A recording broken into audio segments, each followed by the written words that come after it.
हाँ जी बेटा देखिए हम एक्सरसाइज 16.3 के क्वेश्चन नंबर 10 से स्टार्ट कर रहे हैं। क्वेश्चन नंबर 10 देखो क्या है। A letter is chosen at random from the word assassination. Find the probability that the letter is a vowel and a consonant. तो सबसे पहले तो जो वर्ड दिया हुआ है आपके पास assassination में, उसमें कितने vowels हैं और कितने consonants हैं, ये अलग अलग लिख लेंगे। और टोटल कितने लेटर्स हैं या टोटल अल्फाबेट्स कितने हैं वो बता दीजिए एक बार काउंट करके मुझे। हाँ जी, टोटल अल्फाबेट्स कितने हैं काउंट करिए इसमें assassination में। 13 है मेरे ख्याल से। 13 टोटल अल्फाबेट्स हैं जिसमें से वॉवल्स कितने हैं और कॉन्सोनेंट्स भी 6 vowels and 7 consonants are there. Probability किसकी बतानी है? सबसे पहले बतानी है प्रोबेबिलिटी ऑफ वॉवल। क्या हो जाएगी 6/13 और कॉन्सोनेंट की बतानी होगी। सिंपल क्वेश्चन था। अगर इसी में एक वॉवल की बजाय 2 वॉवल लेने होते तो क्वेश्चन आपका थोड़ा सा चेंज हो जाता। फिर हम क्या यूज करते 6C2 कॉम्बिनेशन बनाएंगे कि पहले वॉवल कौन सा आएगा बाद में कौन सा आएगा, उस तरह से उसकी हमें अरेंजमेंट भी करनी पड़ेगी। ठीक है, एक लेना है तो कोई प्रॉब्लम नहीं। टोटल 13 अल्फाबेट्स है, वॉवल चाहिए तो 6 में से लेंगे आप और कॉन्सोनेंट चाहिए तो 7 में से आ जाएगा। देखिए next question, question number 11। In a lottery, a person chooses 6 different natural numbers at random from 1 to 20. If these 6 numbers match with the 6 numbers already fixed by the lottery committee, he wins the prize. What is the probability of winning the prize in the game? Hint भी दे रखा है question में साथ में ही। Order of the number is not important. ठीक है, question ध्यान से समझिए। लॉटरी में कितने नंबर्स हैं? 1 to 20।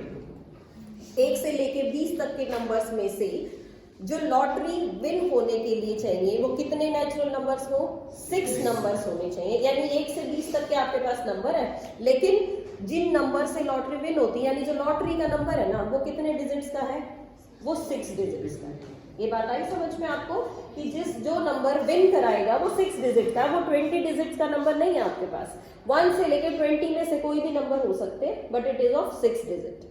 आगे क्या कहा गया? If these 6 numbers match with the 6 numbers already fixed by the lottery committee. Lottery committee ने क्या किया हुआ है? एक 6 डिजिट का नंबर पहले ही फिक्स कर रखा है कि जिसका ये नंबर आएगा उसी की लॉटरी लगेगी, तो ही विंस द मैच। अगर वो नंबर लॉटरी कमेटी वाले नंबर से मैच कर गया तो क्या होगा? तो वो विन हो जाएगा। तो आपको प्रोबेबिलिटी बतानी है of winning the prize in the game. ठीक है, समझ आया क्वेश्चन? क्या है, 1 से लेके 20 तक के नंबर है, लेकिन मुझे 20 नंबर्स में से 6 नंबर्स का पहले 6 डिजिट का एक नंबर चाहिए। बाद में बात करेंगे विनिंग। तो सबसे पहले तो हम इसमें क्या लिखेंगे? सबसे पहले हम लिखेंगे टोटल नंबर्स कितने हैं भाई। जो नंबर्स के ऑप्शन है आपके पास वो है 1 to 20, यानी आपके पास 20 नंबर्स। अगर इन 20 नंबर से आपको 6 डिजिट का नंबर लिखना है, 6 डिजिट नंबर लिखना चाह रहे हैं 20 में से, तो कैसे लिखेंगे? 20C6। जैसा अभी मैं बता रही थी, अगर एक में से आपको 2 लेने हैं तो 20C6। अब 20C6 कैसे निकालते हैं? कॉम्बिनेशन वाला रिजल्ट आना चाहिए आपको, यानी 20 factorial upon 6 factorial into 14 factorial. याद है रिजल्ट? देखो NCR कैसे लिखते थे? n factorial upon r factorial and n minus r factorial. Separate करके भी साथ में लिख दिया जाता था, वही काम हमने यहाँ पे किया है। n की जगह क्या है यहाँ? 20 और r की जगह नीचे क्या लिखा हुआ है? 6। तो 20C6 कैसे लिखेंगे? 20 factorial upon 6 factorial into 14 factorial. इसको सॉल्व करना आता है? कैसे करते थे? देखो 20 को 14 तक खोल लेते हैं, यानी 19, 18, 17, 16, 15 और साथ क्या आएगा? 14 फैक्टोरियल। और 6 को भी खोल लीजिए, 6, 5, 4, 3, 2, 1 इंटू 14 फैक्टोरियल। जो बड़े वाला है उसको एज इट इज रख लेते हैं। 14 फैक्टोरियल से तो 14 फैक्टोरियल आप कट कर लीजिए। बाकी जो नंबर्स बने बच गए हैं उसको भी कट कर लेते हैं। देखिए 5 4 20 कट हो गया पूरा। 6 3 18 भी कट कर दिया हमने, और ये जो 2 बचा है इसको 8 से कट कर दिया। रिमेनिंग नंबर्स कौन कौन से बचे? 19, 17 और 8। हाँ 15, 19, 17, 15 एंड 2 मल्टीप्लाई कर लीजिएगा इसको, आपके पास एक नंबर आ जाए। ठीक है, अब ये जो आपने निकाला, क्या ये आपका आंसर आ गया? ये बताओ क्या ये आंसर आ गया? जो मैंने निकाला वो पता क्या आया है? वो मैंने नंबर्स निकाल दिए कि 6 डिजिट के कितने नंबर आप बना सकते हैं, ये सिर्फ ये आया है। लेकिन 6 डिजिट के टोटल नंबर्स आए नहीं, यानी ये अब आपके लिए क्या काम करेगा? सैंपल स्पेस का काम करेगा। और विनिंग के लिए आपको इनमें से कितने नंबर्स चाहिए जो विन कर जाएगा? 6। नहीं बेटा, समझो कुछ, ये 6 डिजिट के नंबर्स आ गए। ये जो हमने अब निकाला, ये क्या आया? 20 नंबर थे आपके पास, उन 20 में से मैंने कॉम्बिनेशन बना के कि 6 नंबर्स के कितने कॉम्बिनेशन हो सकते हैं, ये उतने टोटल नंबर्स आ गए। अब विन करने के लिए तो एक ही नंबर फिक्स है, या सारे 6 डिजिट के नंबर का प्राइस निकलने वाला है? ऐसा तो नहीं है, ये तो सारे 6 डिजिट्स के नंबर हैं। विनिंग के लिए तो एक ही नंबर चाहिए। तो ये जो नंबर्स हमने निकाले हैं, ये हमारे प्राइज विनिंग के लिए क्या काम करेगा? सैंपल स्पेस का काम करेगा। इसमें से एक नंबर ऐसा है जिससे लॉटरी विन हो जाएगी। ये बात हुई क्लियर? और अच्छे से समझो, मान लो एक डाइस थी, डाइस आपने थ्रो की थी। डाइस में कितने एलिमेंट्स कहते हो आप सैंपल स्पेस में? 6 एलिमेंट्स आप कह देते हो ना कि सैंपल स्पेस में 6 एलिमेंट है। कैसे फिक्स हुए? क्योंकि डाइस पे 6 ही नंबर्स है। अगर आपको ये कहा जाता कि आपके पास 20 नंबर है और 20 में से डाइस के नंबर्स फिक्स नहीं किए, अलग अलग डॉट्स लगा के अलग अलग नंबर्स बना सकते हैं, लेकिन डाइस के फेस तो 6 ही रहेंगे, तो आप पहले तो वो निकालोगे ना कि कौन कौन सा कॉम्बिनेशन आप बना सकते हैं। यही हमने इसमें किया है। 20 नंबर मेरे पास आगे रखे हैं, उन 20 नंबर्स को उठा के सबसे पहले तो मैंने वो छांट लिए जो 6 डिजिट का नंबर बनाते हैं। ये वो आए हैं जो 6 डिजिट नंबर्स हैं। 6 डिजिट नंबर में से लॉटरी तो एक ही नंबर की निकलनी है जो फिक्स कर रखा है। तो जो प्रोबेबिलिटी आप निकालोगे वो क्या आएगी? 1/20C6, या तो आप सीधा लिख लीजिए, यानी प्रोबेबिलिटी ऑफ विनिंग, विन करने की जो प्रोबेबिलिटी होगी वो होगी 1/20C6। या तो मल्टीप्लाई करके इसको नीचे लिख दीजिएगा, या फिर यहाँ पे आप सीधा निकाल लीजिएगा। ये बात समझ आ गई है? हाँ जी, ये चीज बहुत जरूरी है क्लियर करनी है कि क्वेश्चन है आपकी बुक में इस टाइप का, लेकिन आपको टोटल केसेस 20 लेके नहीं चलने। पहले 6 डिजिट के निकाले और उन 6 डिजिट्स में से एक से ही लॉटरी जीती जा सकती है, तो फेवरेबल उसका एक ही हुआ। और टोटल कौन से हुए? 6 डिजिट के, ये टोटल हो गए 6 डिजिट के नंबर के 20C6। या ऊपर से मल्टीप्लाई करके लिख लीजिए या नीचे सीधा सॉल्व कर लीजिएगा, आपकी मर्जी। ठीक है, चले आगे। देखिए नेक्स्ट क्वेश्चन पढ़ो एक बार, क्वेश्चन नंबर 12। क्वेश्चन नंबर 12 से पहले थोड़ा सा सेट्स के बारे में रिकॉल कर ले एक बार।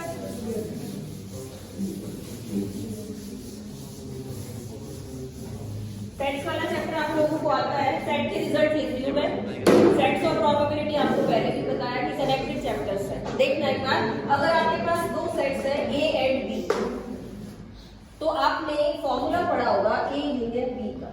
A यूनियन B का फॉर्मूला था, n लिख लेती हूँ। n का मतलब number of elements in A union B। क्या था? Number of elements in A plus number of elements in B minus number of elements in B। ये फॉर्मूला हमने फर्स्ट चैप्टर में यूज किया था लास्ट एक्सरसाइज में। जैसा फॉर्मूला नंबर ऑफ एलिमेंट्स के लिए है, वैसा सेम फॉर्मूला प्रोबेबिलिटी के लिए भी है। क्यों? क्योंकि प्रोबेबिलिटी भी हम सेट्स बना के ही तो निकाल रहे हैं, और उस सेट के क्या ले रहे हैं? नंबर ऑफ एलिमेंट्स ही तो लेते हैं। तो प्रोबेबिलिटी का फॉर्मूला भी यही है, probability of A union B। कैसे निकालेंगे? Probability of A plus probability of B minus probability of A intersection B। Same formula है, तो इसका मतलब क्या हुआ? आपको अगर दो इवेंट्स दिए हुए हैं, उनका उसकी फर्स्ट इवेंट की प्रोबेबिलिटी दे दी जाए, सेकंड की दे दी जाए, उनका इंटरसेक्शन दे दिया जाए, तो आप यूनियन के एलिमेंट्स बता सकते हैं। या अगर यूनियन दे दी जाए, इनमें से भी कोई दो चीजें आपको गिवन हो, तो आप तीसरे वाली फाइंड आउट कर सकते हैं। फिर और देखते हैं, क्वेश्चन में लिखा मिलेगा A and B. A and B का मतलब क्या होता है? एंड का मतलब होता है इंटरसेक्शन। और जहां लिखा मिला ए और बी, ए यूनियन बी, क्योंकि लैंग्वेज क्वेश्चन में यही लिखी हुई मिलेगी स्टेटमेंट सम्स के अंदर। ए एंड बी को आप क्या कंसीडर करेंगे? इंटरसेक्शन। ए और बी का मतलब है ए union B.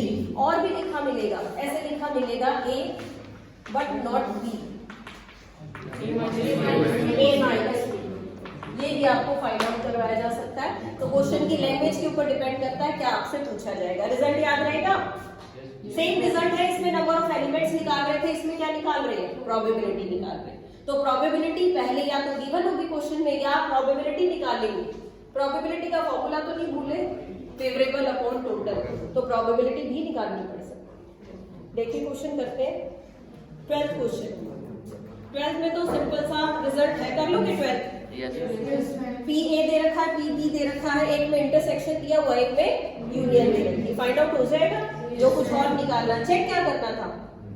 Check whether the following probabilities, probability of A and probability of B are consistently defined।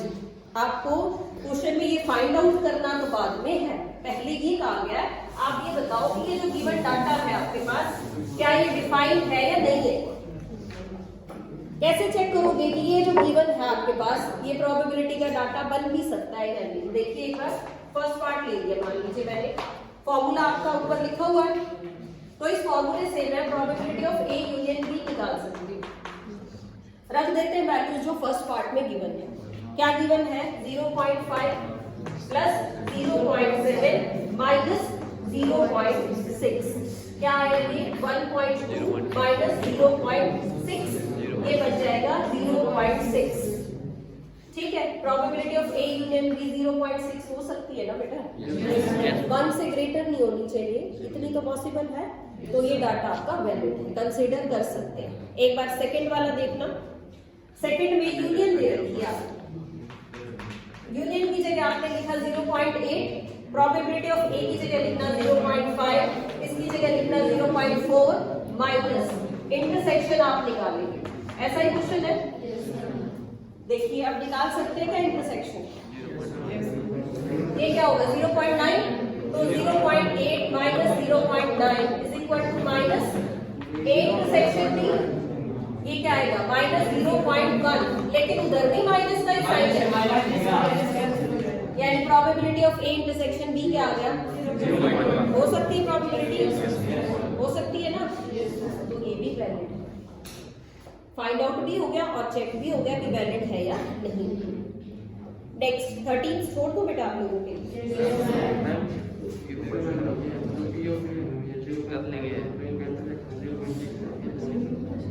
किसमें आया 0.6?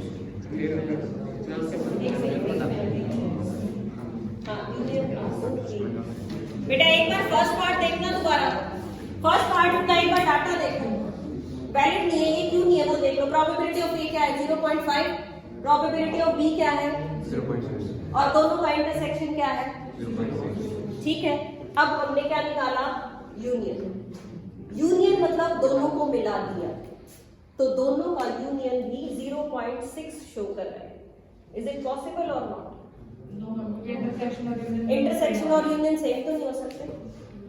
अगर इंटरसेक्शन और यूनियन दोनों सेम हो जाएंगे तो इसका मतलब दोनों सेट ही सेम हो जाएंगे। वही इंटरसेक्शन का मतलब क्या है? कॉमन एलिमेंट्स इतने हैं, और यूनियन का मतलब है कि दोनों को इकट्ठा कर दो। कॉमन भी उतने ही और दोनों को इकट्ठा करने से भी उतने ही आ रहे हैं। इसका मतलब दोनों सेट्स कैसे हैं? सेम है। ए और बी सेम हो जाना चाहिए, लेकिन क्वेश्चन में तो ऐसा भी गिवन नहीं है। ए और बी की प्रोबेबिलिटी क्या है? अलग अलग है, इसका मतलब सेम तो नहीं है। तो फिर इंटरसेक्शन और यूनियन भी सेम नहीं आ सकती। तो जो आपका फर्स्ट केस है वो वैलिड नहीं है। बात हो गई क्लियर अच्छे से? ठीक है। Union intersection both are same, but the number of elements in both the sets are not same, so it is not possible. 13th में आपको सिर्फ फिल इन द ब्लैंक्स है, उसमें चेक नहीं करना है। तो 13th आप कर लेंगे, फॉर्मूले में पुट कर सकते हैं ना इजीली। एक बार 14th क्वेश्चन देखेंगे। म्यूचुअली एक्सक्लूसिव की डेफिनेशन भूल तो नहीं गए हैं? क्या है? Two sets are said to be mutually exclusive if their intersection is 5। Disjoint sets होने चाहिए। फॉर्मूला आपके पास है ही। अच्छा ये बता दो, कौन बताएगा मुझे? रॉबिन आप बताओ बेटा। फाइंड आउट करना है ए और बी। ए और बी का मतलब क्या है? हाँ जी, प्रोबेबिलिटी ऑफ ए और बी आपको फाइंड आउट करनी है।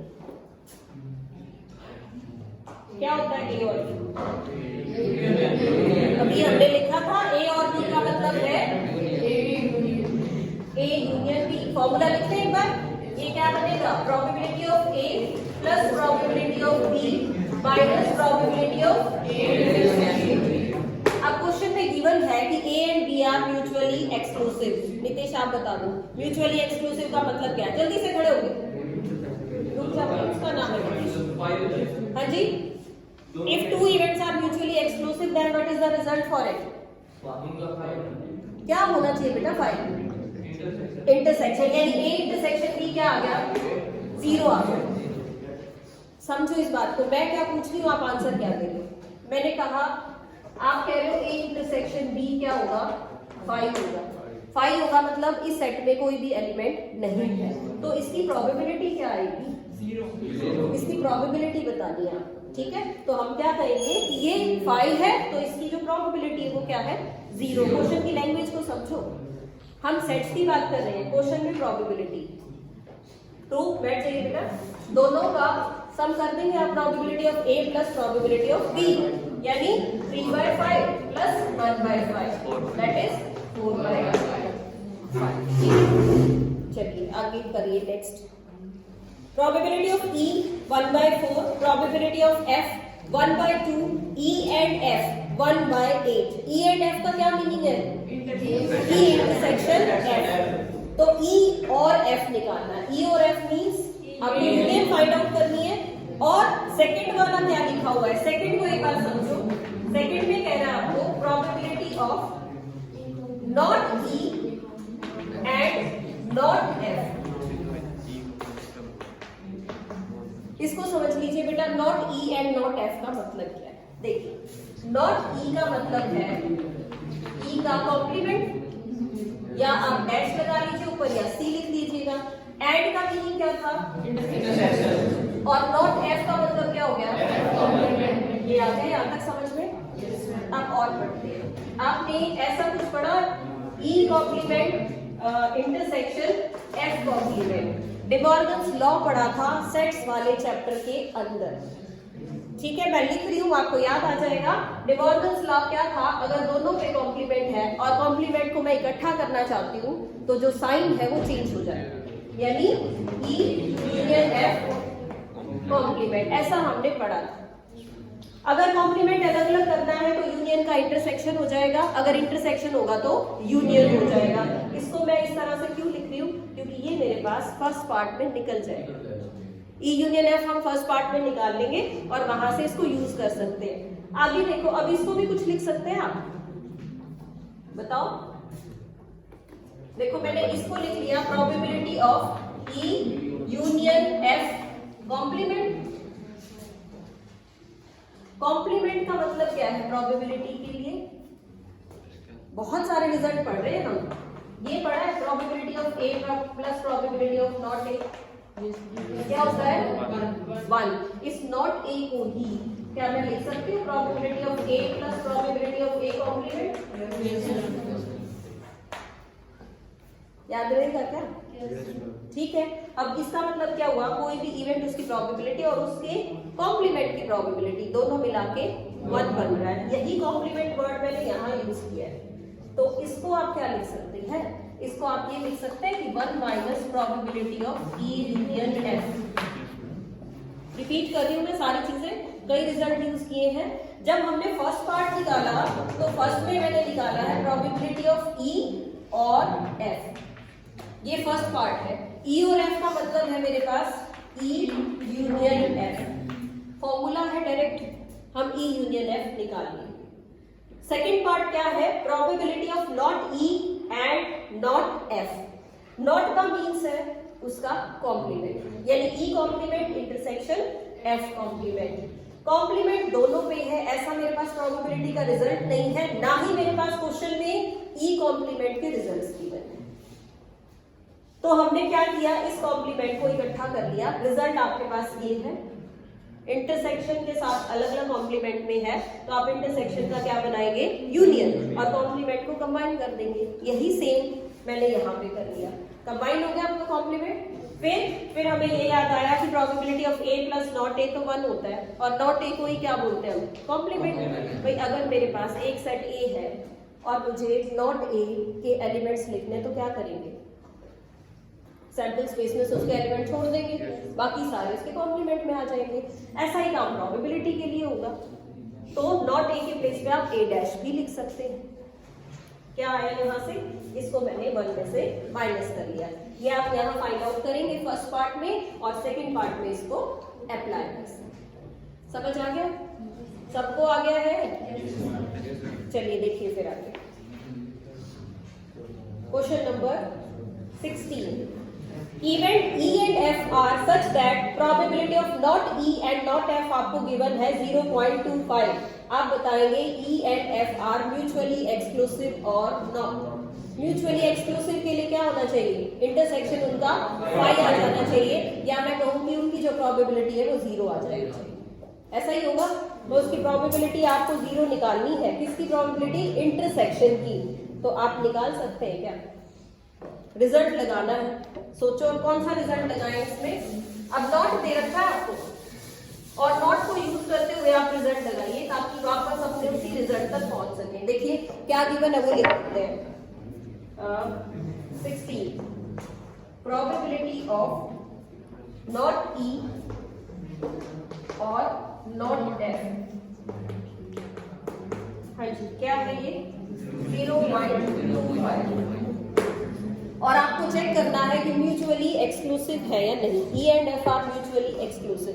तो आप क्या फाइंड आउट करना चाह रहे हैं बेटा, ई एंड एफ तो म्यूचुअली एक्सक्लूसिव जब होंगे जब इनका इंटरसेक्शन 5 हो जाए, या मैं ये कहूँ कि जो इनकी प्रोबेबिलिटी है वो 0। यही तो बात है। प्रोबेबिलिटी मैं क्यों लिख रही हूँ, क्योंकि क्वेश्चन मेरा प्रोबेबिलिटी में ही है, इसीलिए मैं उसको यूज कर रही हूँ। अब इससे मुझे इस रिजल्ट के ऊपर जाना है, वो कैसे करें वो समझना। देखिए प्रोबेबिलिटी ऑफ नॉट ई को जैसे अभी लिख रहे थे, ई कॉम्प्लीमेंट, और का मतलब क्या है, यूनियन, और नॉट एफ का मतलब एफ कॉम्प्लीमेंट। इसको मैंने लिख दिया 0.25। अभी आपको बताया था कॉम्प्लीमेंट अगर अलग अलग है तो हम इसको कंबाइन कर सकते हैं और इंटरसेक्शन लिख सकते हैं। वो लिख लेते हैं, ई इंटरसेक्शन एफ सेम रहेगा, और आगे आ जाते हैं। इसको 1 में से सेपरेट करके लिख लूं, कॉम्प्लीमेंट अगर हटाना है तो मैं इसको ये भी लिख सकती हूँ 1 minus probability of E intersection F is 0.25। ये भी ठीक है। चलिए अब इसको शिफ्ट कर लीजिए राइट में, इसको ले आइए लेफ्ट में। 1 में से सेपरेट करोगे 0.75 probability of E intersection F. जब इसकी प्रोबेबिलिटी 0.75 आ गई है, इसका मतलब इसमें कॉमन एलिमेंट्स हैं, और कॉमन एलिमेंट्स हैं तो ये म्यूचुअली एक्सक्लूसिव नहीं। यही आपको इस क्वेश्चन में बताना है कि state whether these are mutually exclusive और नॉट। तो these events are not mutually exclusive. ठीक है, क्या किया, नॉट से कॉम्प्लीमेंट पे आए, अलग अलग था कंबाइन कर लिया, कंबाइन किया कॉम्प्लीमेंट तो 1 में से सेपरेट करके लिख लिया, और फिर आपके पास जो गिवन रिजल्ट है उसको यूज कर लिया साथ साथ। आगे देखो, कर सकते हो नेक्स्ट क्वेश्चन नंबर 17। हाँ जी, प्रोबेबिलिटी ऑफ ए गिवन है, प्रोबेबिलिटी ऑफ बी गिवन है, ए एंड बी भी गिवन है। नॉट ए निकाल दोगे, 1 में से प्रोबेबिलिटी ऑफ ए को सेपरेट कर दीजिए, नॉट ए आ जाएगा। नॉट बी निकालना है तो 1 में से बी की प्रोबेबिलिटी को सेपरेट करिए, और ए और बी का मतलब है ए यूनियन बी, वो भी आप निकाल सकते हैं। Yes ma'am. नेक्स्ट देखना एक बार क्वेश्चन इन क्लास 11। बस ये स्टेटमेंट सम्स आ गए और कुछ नहीं है इसमें। स्टेटमेंट पढ़ के आप लिख लेंगे सभी की प्रोबेबिलिटीज। तो इसमें प्रोबेबिलिटी ऑफ मैथ्स के लिए m यूज कर लीजिए, यानी pm कितना है 40%, यानी 40/100। फिर उसके बाद लिखिए बायोलॉजी का, तो pb वो क्या आ जाएगा 30/100 और 10% of the class study both mathematics and biology. तो M इंटरसेक्शन B क्या है? 10/100। फाइंड आउट क्या करना है? If a student is selected at random from the class, find the probability that he will be studying mathematics और biology. और means union, यानी आपको प्रोबेबिलिटी ऑफ MP दे दिया, B भी दे दिया, दोनों की इंटरसेक्शन भी दे दी, सिर्फ फॉर्मूले में वैल्यूज को पुट करना है, हो जाएगा। ये दोनों भी जो नीचे लिखे हुए हैं ना 19 और 28, ये भी इसी तरह के स्टेटमेंट सम है, सिर्फ आपको फॉर्मूले में पुट करना है। And question number 21 is also of this type. Page turn करेंगे तो क्वेश्चन नंबर 21 तक है इस एक्सरसाइज में, तो आई थिंक ये हो जानी चाहिए एक्सरसाइज अब कंप्लीट। ठीक है, आज का यही वक्त है।